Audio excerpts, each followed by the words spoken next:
You talked about underlining. Oh, yes, okay. The epiphany, the scrambled eggs epiphany. Right, right. Ready? Okay, so over the scrambled eggs, I got this epiphany. And I said, listen, Lemon's Lemonade, you got this script. You've done all this work. You're not going to throw it away. You want to use it. Why not use all these cliches in your story and emphasize them, make it a kind of a satire on spy stories, because that's what it might be funny. He said, there's a wild idea. I'll call the office. He called the office. He came back to me and he said,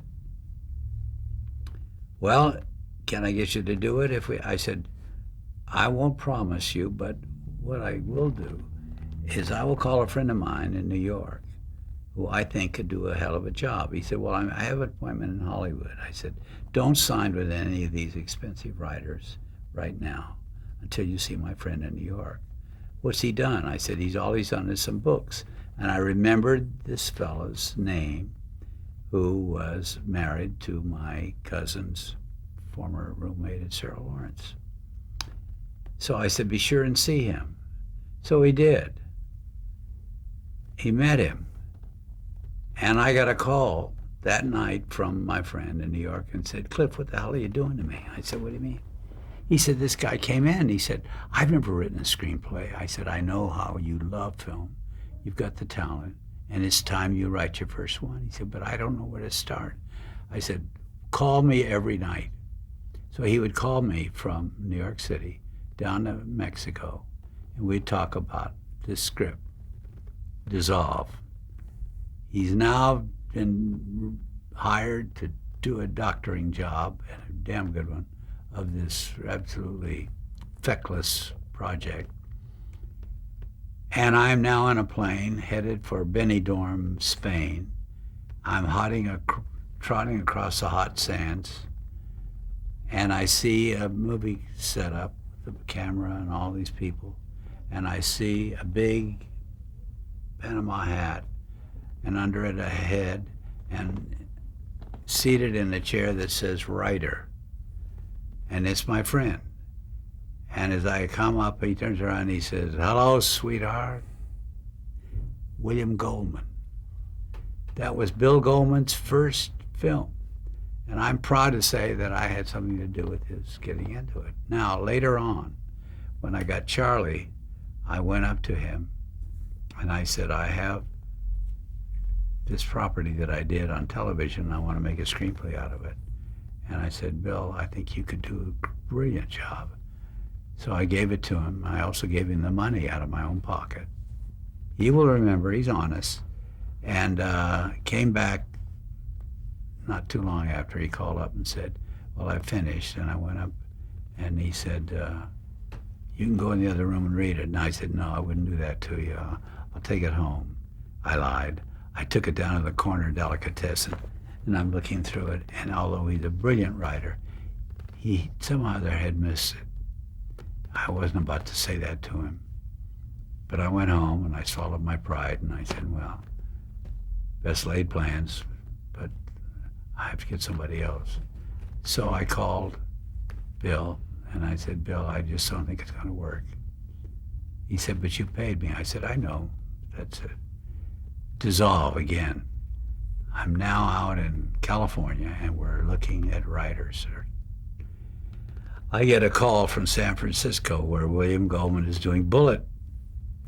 And he said, Cliff, I didn't do a good job on that, Charlie, and I know I can do much better. And I will do it free. That's kind of a guy he is.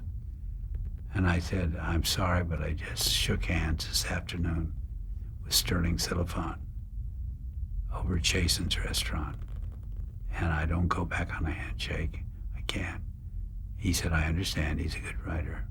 So that's how Sterling Silliphant got involved in Charlie the movie. And I worked with Sterling very closely through the whole picture. Wow, that's an interesting path, journey. Well, I might add that Bill was misquoted at one point later on and said in an article about him in Hollywood, and he said, I fired him.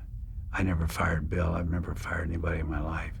But he said, he was quoted as saying that I had fired him, Charlie, but I didn't fire him. And he'll admit that.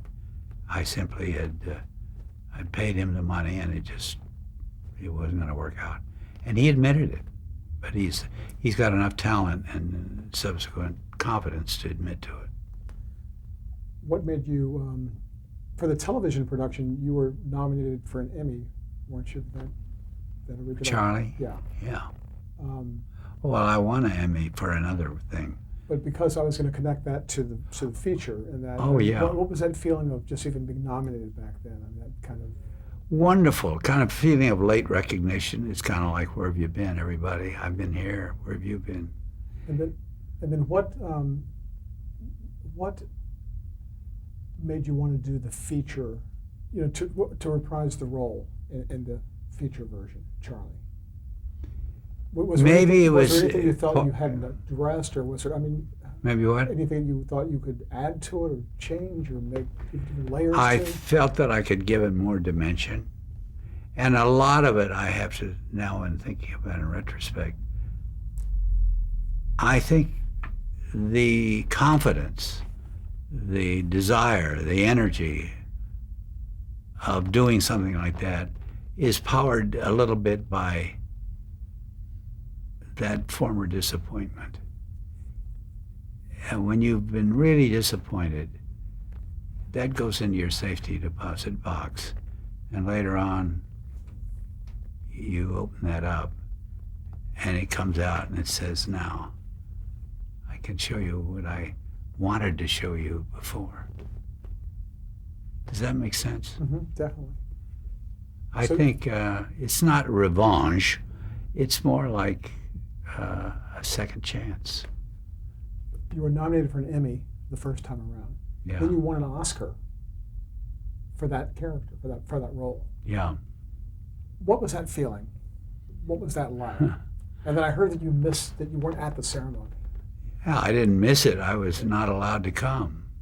What happened? Well, I was with Michael Caine in the Philippines doing a movie called Too Late the Hero. And I was nominated, but the director felt that he couldn't spare me. Although I will say, for those wonderful Filipino people, they did everything to help me, including the president of Philippine Airlines was going to change his schedule for that 2 days so that I could get a plane, get there, and get back. But it just wasn't evidently not workable. And the director felt like he couldn't afford to let me go. So I came. So I was there, and Michael Caine and the rest of the crew were huddled over a little shortwave radio, listening to the Academy Awards. We're out in the jungle. I wasn't even there. I was in my cabin, getting ready for the next scene. And they're all huddled over listening. And the next thing I know, he came down, he broke down my screen door, and he said, blimey, he said, God, blimey, you son of a, you just won the bloody award. I said, what? They grabbed me and threw me onto a blanket, and all these Filipino crew people were tossing me up in the air, and they have shots, still shots of me with my tam o' shanter and uniform being tossed up in the air. And I thought somebody had opened the wrong envelope. I couldn't believe it. I was too used to being rejected. So what about this director? Do we want to find out his name? Oh no, he. But what was the reaction since he had held you back on location and you won the Oscar? And I kind of felt sorry for him. I think he felt very badly about it. But he has responsibilities, and you have to consider directors and producers and other people's responsibilities. They have to adhere to their obligations. Let's talk about some of the anthology series. The Philco Television Playhouse. Say again? The Philco Television Playhouse. Yeah. Any memories about that as distinctive among any of the other anthology series? if you could come up with one of the titles, I could remember better. Fred Coe was the producer I was trying to think of the Studio One earlier. Right. He was a wonderful, from Tennessee, but he was a brilliant early producer in the golden years. For Philco, the title I have is Secret Island, 1951, co-star Mildred Natwick. Millie Natwick. Yes, I worked with her, and I can't remember for the life of me what that was about. I didn't have a big role. Okay, that was early 50s. Hallmark Hall of Fame. What differentiated that series from other series? Hallmark? Yes. I think the fact that they'd call me back. I did more than one. You did one called The Bride's Teapot, about building a war monument. This is 1952. Oh, for heavens. Yeah, that was out here in Hollywood. Was that with Diana Lynn? Yeah, I'm not sure what the co-star. Faith is a 9-letter word. This is 52. Also 52, 1,000 words.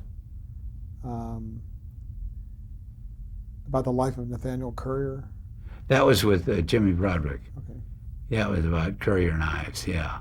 Wasn't that, was that Hallmark? Yes. Mm-hmm. That was Hallmark, and what's his name, who said, if he ain't touching, you're not in the picture. McCleary, Okay. Albert McCleary. Yeah, nice guy. I did a few of those shows. You mentioned Robert Montgomery Presents. Yes. Did you work with Robert Montgomery? No, he was always the guy, the producer of it. It was his show. He did 1 or 2 actual shows himself, but he was the one that would say, thank you, Nick, to my friend Dominic Dunn. Now, you did several productions of that series. Any that really stood out for you? Or anything about the overall experience doing that show that you liked or remember? Well, I remember there was one where I went sky high in my lines, and that was a Hallmark. And the actress was, she's no longer an actress. She's happily married, living in Cleveland. And I saw her, I was there promoting some film at one point, and she showed up. And gosh, I can't think of her name right now. A beautiful, beautiful gal, Irish gal. Anyway, I went sky high. And in an effort to save my skin, I resorted to taking a very positive look. I remember thinking, I am up. I can't remember my line. I don't remember who I am, what I am, or what it's all about, Alfie. I don't know what. I've blown it. And I was looking at her and those beautiful blue eyes of hers, and I just remember thinking, stay positive. So I looked at her in such a positive way that she was positive. She was up. She began to kind of grope for the words, but I was the one. It was my fault. And finally, somehow or other, she unscrambled it and saved me. But I do remember Patty. I'll think of her name in a little while. Boy, you're pulling a long bow. You're going way back. There was one production you did mention. Our Hearts Were Young and Gay. Young and Gay. Right. That was with yes, that was with Elizabeth Montgomery, and all about Emily Kimbrough, the writer, and Cornelia Otis Skinner. I don't know. I'm pulling. All of a sudden, these names are cascading out of my sad subconscious. Well, there are so many. I mean, there's so many roles and so many. Yeah, there were an shows. awful lot. There were an awful lot, and we were doing a lot. Did the anthology series? I mean, were a lot of them similar and just had different sponsors and titles? But you know, it just was the work was really what was so different about it. Well, there were some burgeoning writers, Reginald Rose and people like that, and Sterling, Robert Sterling. There were burgeoning young writers that were getting a handle in the business, and you could tell this. You get a script and say, whoever this guy is, he's pretty good. So you were witnessing the birth of some good young writers, and that was kind of exciting.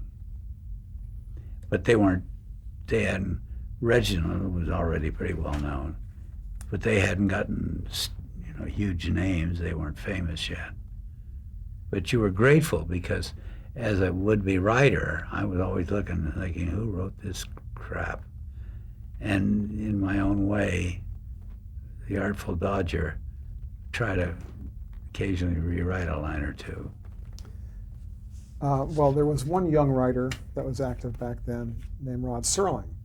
Did your career intersect with him during that part when he was writing patterns and those kind of teleplays?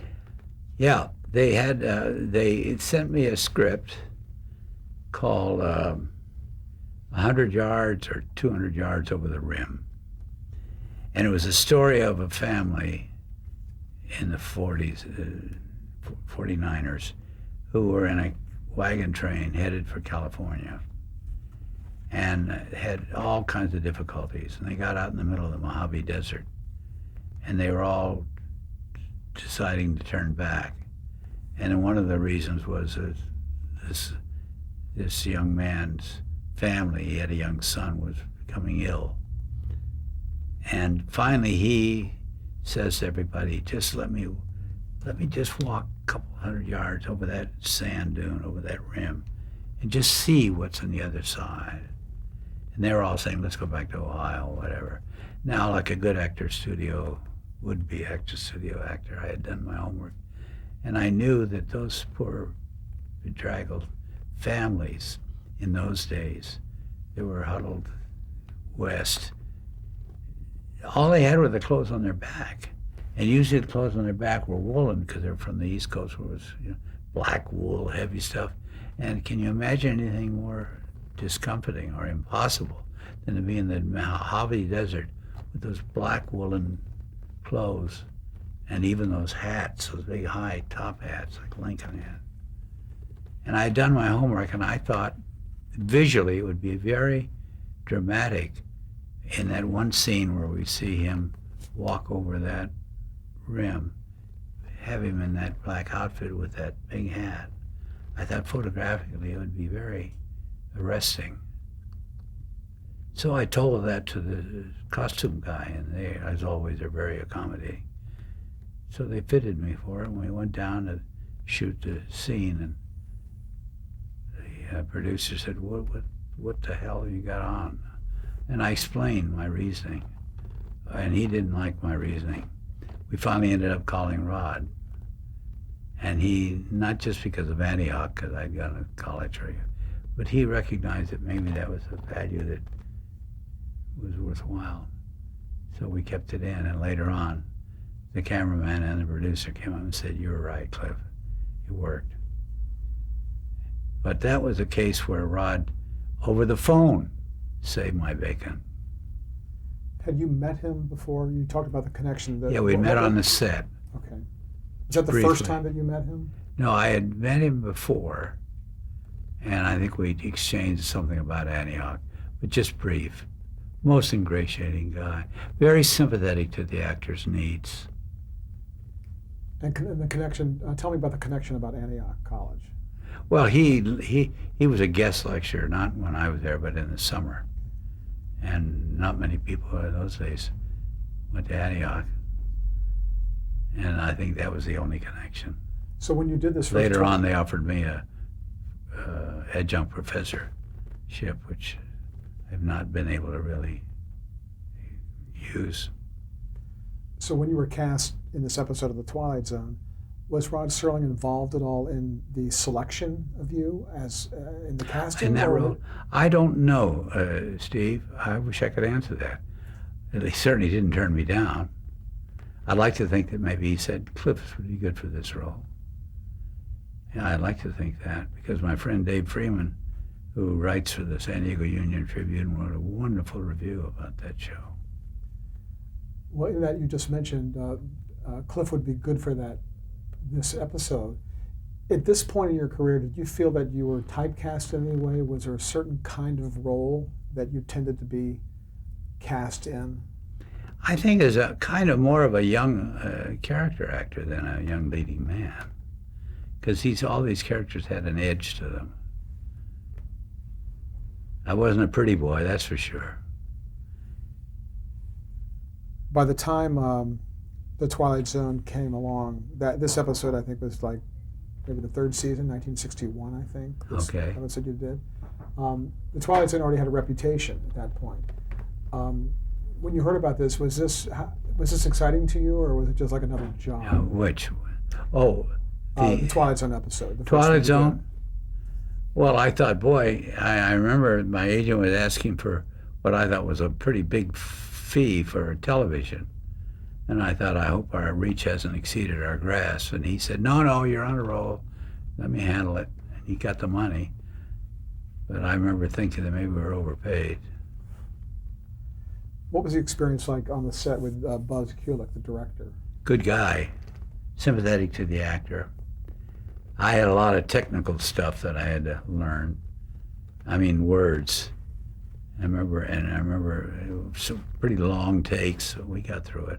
I kept reminding myself I was getting paid a pretty stiff roll of bills for a TV show, so I better not mess it up. How would you, what place do you think Rod Serling has in television history? How would you assess that? Cutting edge, belief in the talent. I mean, he had the courage to go with the talent. That was not always the case in Hollywood, you know. Some people were afraid of the big moguls like Louis B. Mayer, so they'd go with the company. But he would go with the talent, whether it be writing, directing, whatever. So he was by nature, and he was a great writer, and he was adventuresome, and emboldened by his own talent. And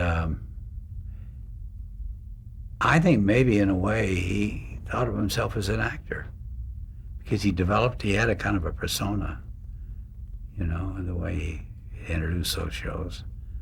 I think he began to kind of feel like he was an actor and probably enjoyed it a little bit. And that you also were a writer, did you feel a sort of sensibility to the script? Very. I felt sensibility and sensitivity to his scripts because it was obvious he was talented. So it was like when I did the play The Best Man at Corvidal, who had got a Pulitzer Prize for the play, and he wrote the screenplay. And boy, I thought I was really lucky then to be doing a screenplay written by a man of his talent. And I did everything I could to protect every and, if, and but, as opposed to my background where I was always trying to get rid of a few ands, ifs, and buts. Because when you're with a good writer, when you're doing a good writer stuff, that's your protection. You want to protect those words because they're protecting you. When you did this episode, did you work closely with Buck Houghton? Yeah, he was on that one of 200 yards of the rim. And I did one other one with Buck. I think Buck thought I was maybe a little out of line when I insisted we try to have the top hat, but he went along with it. Then the following season, you were in another very classic episode called The Dummy. Yeah. How did that come about? Yeah. Well, I was pretty busy, and that's another one of those doing something that. See, I've been very lucky. Maybe not in some of my early television, but I've been very lucky as far as physically. I managed to escape a number of things in the war, and I've been able to look back and say, well, maybe the dear Lord is saving me for something, because I've been around this pike longer than maybe some people feel I deserve. They wanted me out on a Friday, I think it was, and I looked at the schedule and I realized what I suspected was true, that they weren't going to use me for about 5 or 6 days. I guess they wanted me there to You know, you got to understand a producer wants the people in hand so he doesn't have to worry about them coming up at the last minute. And something said to me, damn it all, I'm tired of going out a week ahead of time and sitting on my butt. And I was, they had a reservation on flight number 1, American Airlines, 9 o'clock in the morning out of JFK for LAX. And I canceled it. They didn't, I did. And I said, some lame excuse, because I knew I wasn't needed that soon. And flight number 1 never made it. It took off and went into the Great Jamaica Bay. It took everybody with it. The pilot had a heart attack, and that was evidently the flight that resulted in them coming up with the FAA laws, as the co-pilot has to have his hand behind the pilot's hand on the throttle. So if the pilot has a heart attack, he won't retard the throttles. So Cliffy was spared on that. That was just one. I was spared on another one, the one that went in over the Lindbergh Field in San Diego. PSA ran into a little Cessna over the midair. And I had been in La Jolla working on my house with the architect, Tom Shepard. It was over 100 degrees, terrible summer day. I had to come back to LA. And when I get back, I looked at the weather, and it looked like another hot one. I called Tom and said, Tom, I'm not going to come down. It's just too damn hot. So I was going to go on that 8:30 PSA out of LAX. If I had gone on there, I wouldn't be on the show now. It collided. There's another, number 2. There are a few others. These sound like part of an episode of The Twilight Zone. What? It sounds like an episode of The Twilight Zone, this description of these near misses. That's why I say, in spite of your ineptitude and all your inadequacies, somewhere or other the dear Lord wants you around. So maybe there's another good movie left in me, I hope. I think there'll be an audience for it, for sure. Well, not all actors did multiple episodes of The Twilight Zone, in that it was an anthology series. Oh, you're right. But some did. But you did. You were one who Yeah. memorably came back to do another episode, a completely different role when you did The Dummy. Yeah, The Dummy. Did that come about, was that, I mean, did you feel like you were invited back to the party? Yeah, I began to be gaining a little sense of feeling of power. That's not the right word. Acceptance. I began to feel like they finally recognized who I was as a kind of a good, not a big, not a huge, not a star, but a good infield shortstop. I could be depended on. Well, hell, if you give me the right words, I'll play your Aunt Tilly. You know, that was my feeling to this day. I envy those actors that get those unbelievable roles. I'll tell you right now, I mean, tell him to his face, I wouldn't be the first actor to tell him. Jack Nicholson, who is a wonderful actor, he's got to know, he's been around long enough, he was in movies before I was. Know that he's got to be a very fortunate actor. We won't use the word lucky, because he's a brilliant actor, but he's also had some wonderful roles. So I'm in that camp that says, give me some of those words. Give me some of it. Let me play with them. Maybe come up with a surprise. Like Fred Coe later on said, yeah, we didn't know. We're sitting there in the afternoon getting blotched with drinks because we're trying to decide whether you're right for the role in Days of Wine and Roses. And I know I'm being examined. I know they're looking at me like, can this kid do it? We'll change tape. Sure. Continue.